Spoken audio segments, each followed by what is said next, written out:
All right, guys, I'm making a video here talking about the mid-season awards for the NFL this season, 2025-2026. Before I start, please like and subscribe. I usually never said it, but now I've been saying it. More subscribers have been coming, so please like and subscribe if you enjoyed this video. I'm going to give you some good NFL mid-season awards, right? First off, these are the 8 I'm giving you. I'm giving Defensive Rookie of the Year, standard. Offensive Rookie of the Year, standard.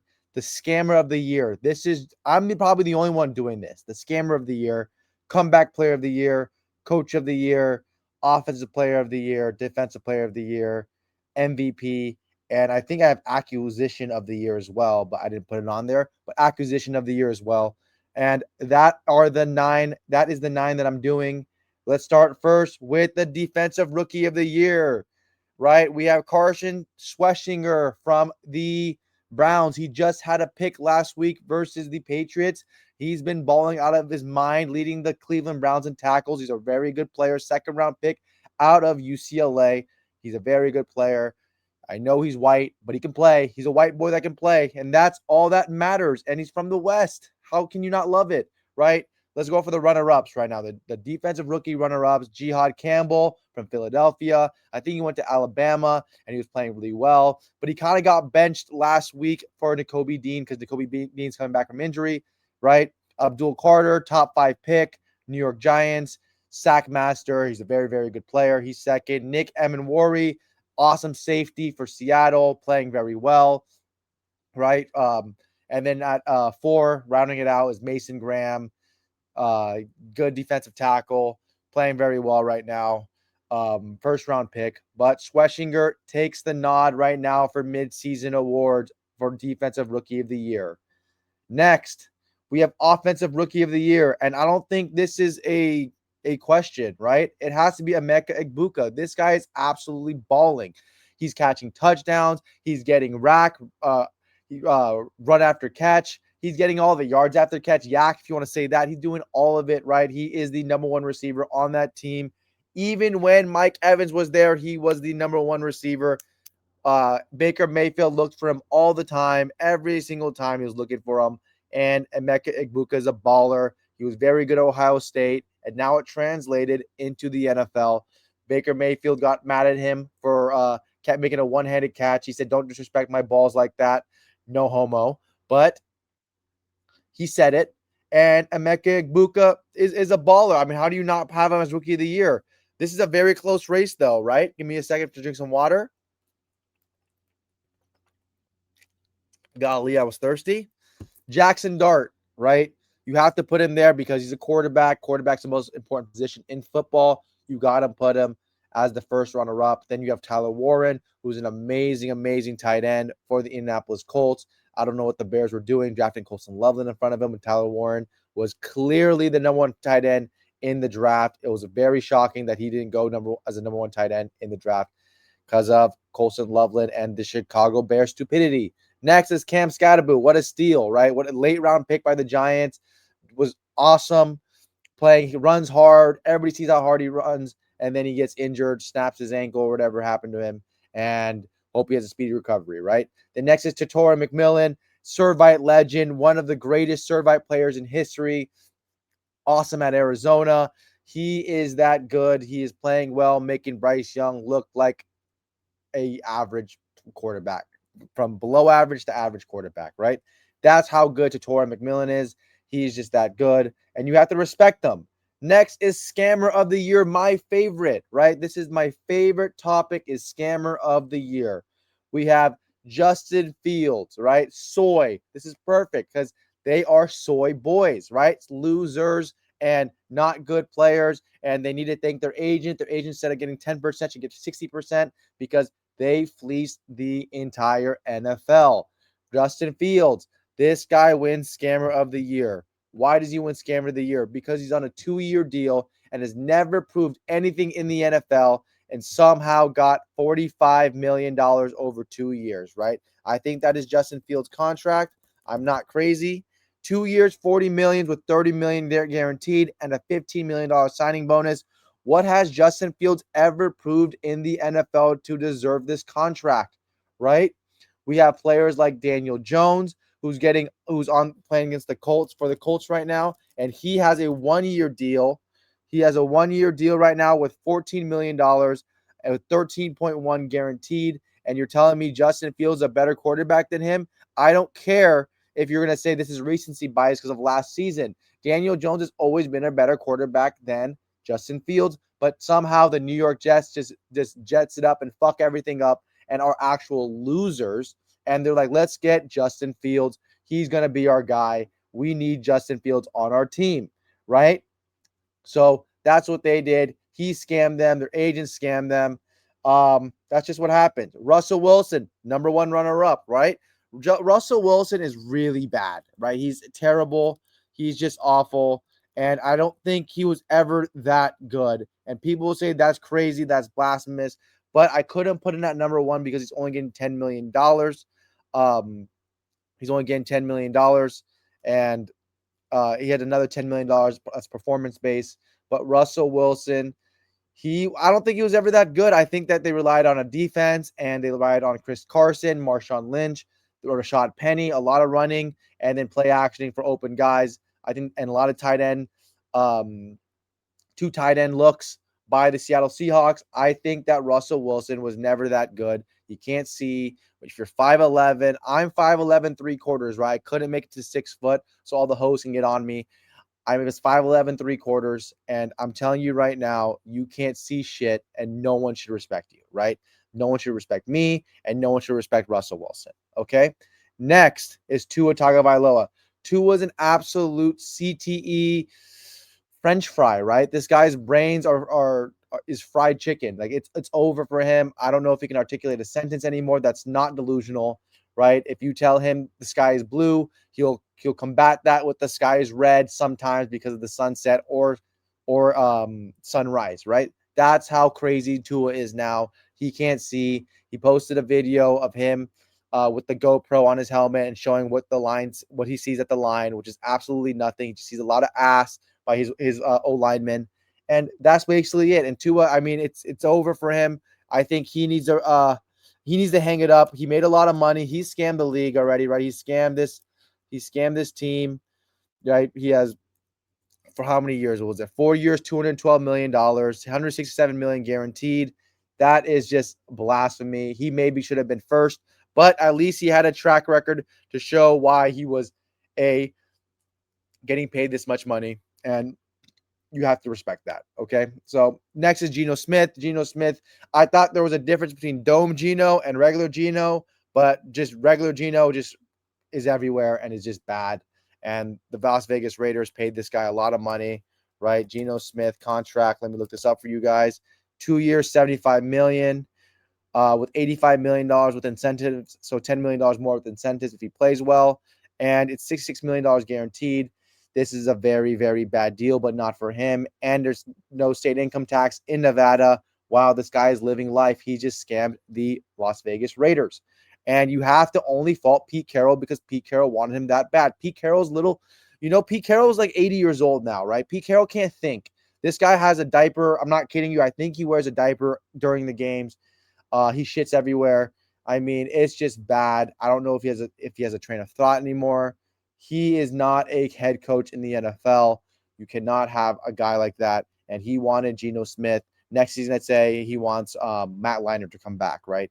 That's basically what Pete Carroll is doing right now. And next is Deshaun Watson. Deshaun Watson, I mean, this guy, talk about the biggest scammer in the NFL. Deshaun Watson's contract is egregious, right? 5 years, $230 million, fully guaranteed. This guy is not playing at all. He's sexually assaulting women. And then these guys over here singing NBA Youngboy at concerts instead of playing football. And I don't know what he's doing. I don't know what happened to him. I think he tore his Achilles, right? Is that what happened to him? Injury?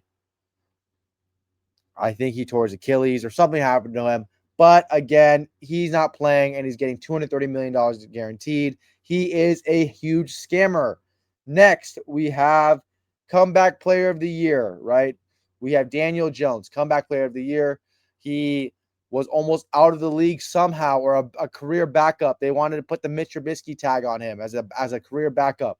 And Daniel Jones said, "Nuh-uh, I'm not a career backup. Let me prove myself. Let me go to Minnesota, maybe back up Sam Darnold there. Maybe I'll get a chance over there. He didn't get that chance. I'm going to go to Indianapolis and fight for the job against Anthony Richardson. And he beat Anthony Richardson. You know how hard it was for him to beat Anthony Richardson? You guys have to understand. Anthony Richardson was seen as a franchise quarterback over there. He was drafted in the first round by the Colts. If you go to Daniel Jones, you can never go back to Anthony Richardson as your quarterback, because that is a mental block you'll never have. That Anthony Richardson's probably thinking, damn, they will never choose me over a new acquisition guy that flamed out in New York Giants. And now you're going to choose him over me, the guy that you picked, that you handpicked yourself, that you wanted. That is something that you cannot overlook. And Daniel Jones made them make that huge step and take Daniel Jones as their starting quarterback, and he's balling. Some other comeback player of the year runner-ups, Dak Prescott, right? Coming back from that injury last year. He's playing out of his mind, playing like a top 5 quarterback right now in the NFL. He is playing extremely well. Next is Christian McCaffrey, right? McCaffrey had a down year last year, and he is playing very well. The guy is a scrimmage yard magnet. He's one of the best running backs we've ever seen. He's a hybrid. He can be a slot. He can be a running back. He can do everything. That's how good Christian McCaffrey is. Everybody knows that. Aiden Hutchinson, coming back from that torn ACL, is balling. 4 forced fumbles. He is playing extremely well. Next is Stephon Diggs. Stephon Diggs, coming off of that ACL injury in Houston, goes to New England. And New England, you have to understand, New England is the hole where no receivers play well. There hasn't been a good receiver there since Julian Edelman. That's how bad the New England receivers have been, right? That's like 6 years ago now, or 5 years ago now. Stephon Diggs comes in there and says, I'm going to be the guy. You don't have to worry. I'll be the number one. And he's playing very well. So you got to put him at comeback player of the year, runner-up. Next, we have coach of the year. This should be to no surprise, right? We have Shane Steichen. Shane Steichen is dominating, right, with the Colts. The Colts offense looks amazing with Daniel Jones there, with Jonathan Taylor there, with Tyler Warren there, with Michael Pittman there. Their offense looks legit. Their O-line looks legit with Quentin Nelson still there at the helm, being the awesome right guard he is. And Shane Steichen is doing a great job. They're scoring almost 30 points every single game, and you have to put him there. Next for the runner-ups is Mike Vrabel, right? He's playing well. It's his first year in New England. Besides that debacle versus the Raiders, I'm thirsty. Give me a second. Besides that debacle versus the Raiders, he's been coaching his ass off, and he's been coaching very well. They're winning games that they're supposed to. They're winning games a lot like they're supposed to. And that's all that matters. If you're a beating team and you're beating team's ass, that's what you need to do. That's how you get better as a football team, and he's doing it, and he's proving it. Next is Sean McVay. Sean McVay has Matt Stafford, one of the best quarterbacks in the NFL, and he is playing well with Devontae Adams, and even though Puka Nacua is hurt, he's playing well. He's playing well also, and their offense looks legit. Their defense looks average, but it can get better, obviously, over time. But Sean McVay is doing a hell of a job for the Rams. Next is Mike Macdonald. Mike Macdonald is an amazing head coach right now, right? He has taken this team to a Super Bowl contending team. That's how good he is. No one would ever thought this guy coming from the Baltimore Ravens would be this good of a head coach, and their defense looks legit because he's a defensive coordinator, and that's what he cares about, is defense. And the Seattle looks like a great defense again when they're all healthy. They had one game against the Tampa Bay Buccaneers where their defense wasn't healthy, and they didn't look as good as they're supposed to because all their secondary was out. But when they came back, when DeMarcus Lawrence came back, their defense looks stifling yet again. Next is Matt LaFleur. Matt LaFleur is coaching his ass off well, too. I know he tied with Dallas, but again, they were never going to win that game. Micah Parsons is it's his homecoming back to Dallas. You know, the whole city of Dallas didn't do anything. There was no crime. I could have went there and committed a murder and no one even noticed because no one was checking the streets. Everybody was at home, glued to their TV, glued to their phone, watching this game. They wanted to watch Micah Parsons come back home, and it was hard for them to win that game because of the emotion, but they battled back with a win against Aaron Rodgers. Aaron Rodgers, a former Green Bay quarterback, former multiple time MVP. He came back. He came to play against the Green Bay Packers, and Green Bay Packers smoked that ass. So Matt LaFleur, you have to put him here. He's a great coach. Next is Defensive Player of the Year. I only have one guy, and it's Myles Garrett. This guy is an absolute monster. He's leading the league in sacks right now. He's tied with, I think, Brian Burns. He's tied in the NFL for sacks. He's an amazing player. He won it last year, I think, right? Did he win it last year? Am I crazy, or was it 2 years ago? Myles Garrett. He is just, I mean, everybody knows how good Myles Garrett is, right? Do I really need to elaborate how good this guy is? He won it in 2023. He's a 4-time first-team All-Pro, a 2-time second-team All-Pro. He's just elite, elite, elite defensive end. He is one of the best defensive ends in NFL history. And what else can you say about him? He's on a shitty team, but that shitty team has a good defense, and that's all that he could do. He can't play offense, right? Next, we have the runner-ups is Nick Bonito. Nick Bonito has been playing very, very well for the Denver Broncos. He had 4 sacks in a game. He is a good player. He hasn't had a sack in I think, last 2 games, but he's a good player. You got to put him up there. Brian Burns is next. Brian Burns, one of the best defensive ends in football or outside linebackers. He's that good. Carolina traded him to New York Giants. New York Giants. So, like, thank you so much for trading him to me. That was a great job by him. Aiden Hutchinson, number 3. He is balling. He's a great player. He 4 forced fumbles, 6 sacks, I think. He's just playing well, right? Off the injury, too. He had an ACL injury, coming back, and he's balling. Next is Micah Parsons, newly acquired Micah Parsons, playing for Green Bay. He's playing well now. I think he had 3 sacks last game.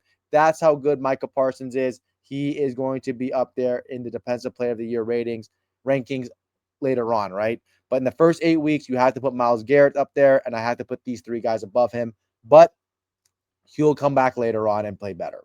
Offensive Player of the Year, we have one guy. It's Jonathan Taylor. This motherfucker is so selfish. You don't understand how selfish this prick is, right?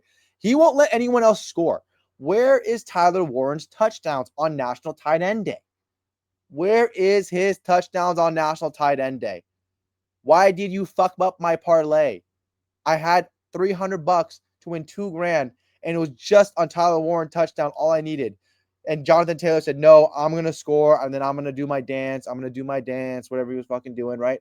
And he fucked me up, and I'm really sad about it. But whatever, he's a great player. I think he had 3 or 4 touchdowns. I mean, it doesn't really matter. He scores every game. He's a good player. He's minus like 500 to score every single game. So it doesn't really matter, right? Offensive Player of the Year runner-ups, Jackson Smith-Njigba. The guy's a baller. He's one of the top 3 best receivers in the NFL right now. You can't really get mad at me at putting it at number 1. Next, you got to put Puka Nacua up there. Puka Nacua is getting a lot of catches, getting a lot of yards, even though he's hurt. I think he's missed 2 games now, but Puka Nacua is that good. You have to put him at number 2. Josh Jacobs is scoring touchdowns in every game.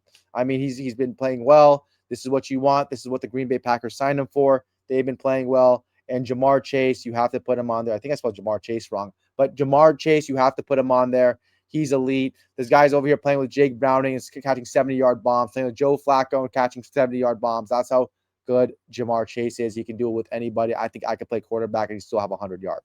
That's how good Jamar Chase is. He's just that good of a player, that good of a talent, right? Number 1, probably the best receiver in the NFL right now. Next is Acquisition of the Year, right? This is the either in season or off season free agency, the best free agent signing they have, or best trade acquisition, or best draft acquisition. This is what it is, and it's obviously Micah Parsons, right? The Green Bay Packers fleeced the Cowboys for him, and Micah Parsons is balling. What else can you say? This guy is going to be a wrecker in everybody's game plan on offense, and that's just how good he is. They have to double him no matter what, and it doesn't matter if you double him because he's still going to get a sack. He is a great, great player. You can't really talk bad about how good of a player is. He's a crazy athlete, just that good, right?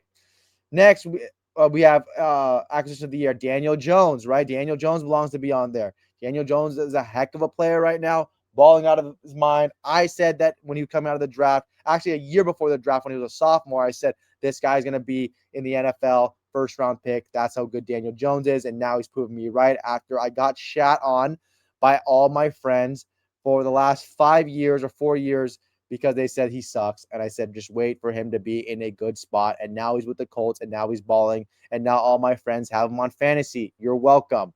Next is George Pickens. George Pickens, no one really thought George Pickens was going to play this well, right? I didn't think so. And I don't know why Steelers got rid of him.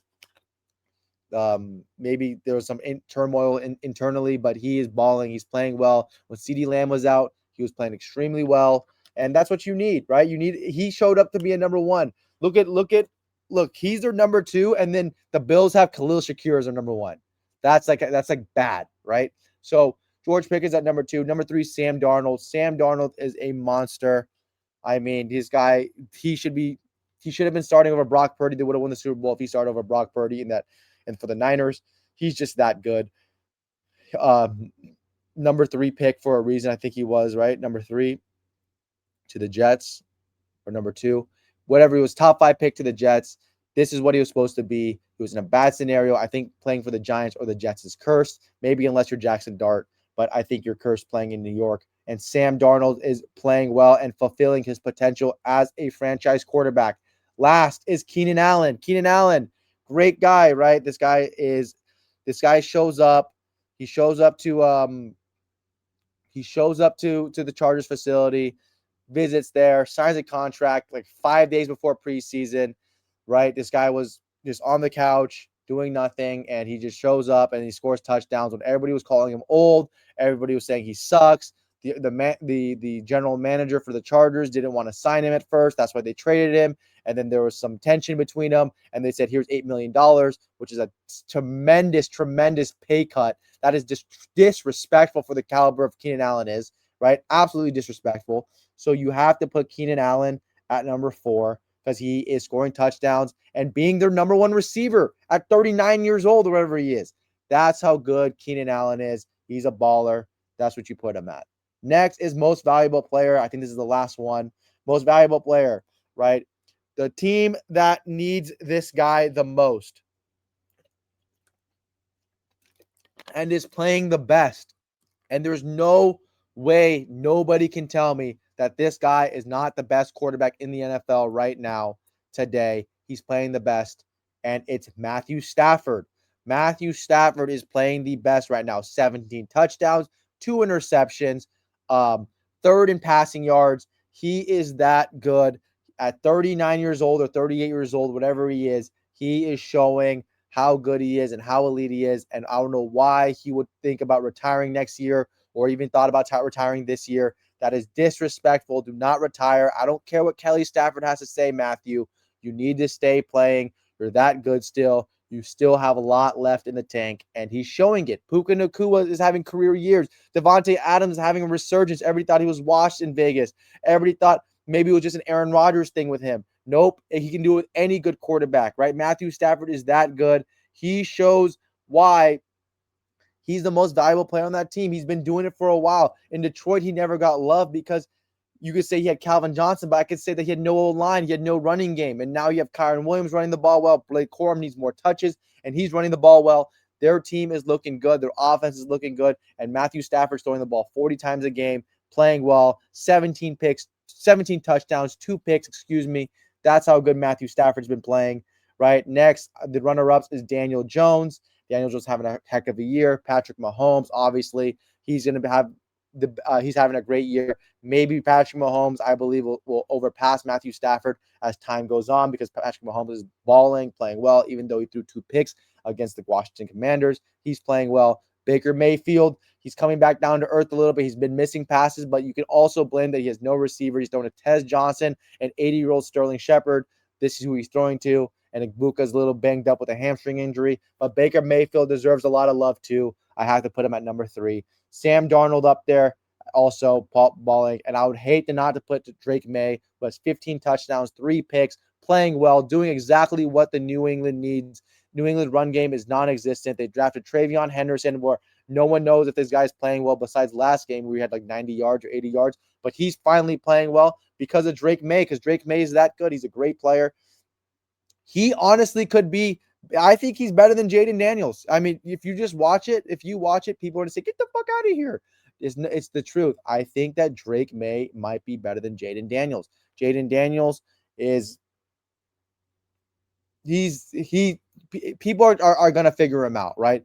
People are going to figure him out. He's not playing as well. The offense doesn't look as fluid. And Drake May, He's made that leap, that sophomore leap where everybody struggles with. He's made that leap, and he showed it. And even Caleb Williams has made that leap from his rookie year. They're showing it, so I got to put them there. And that is basically it, right? So Matthew Stafford is my MVP of the midseason awards. Don't forget the scammer of the year as well for the midseason is Justin Fields, right? Probably could have put Deshaun Watson at number 1, but he's not playing, and I don't want to do that to him because I'm a nice guy. All right, hope you guys like this video. Like and subscribe. Thank you.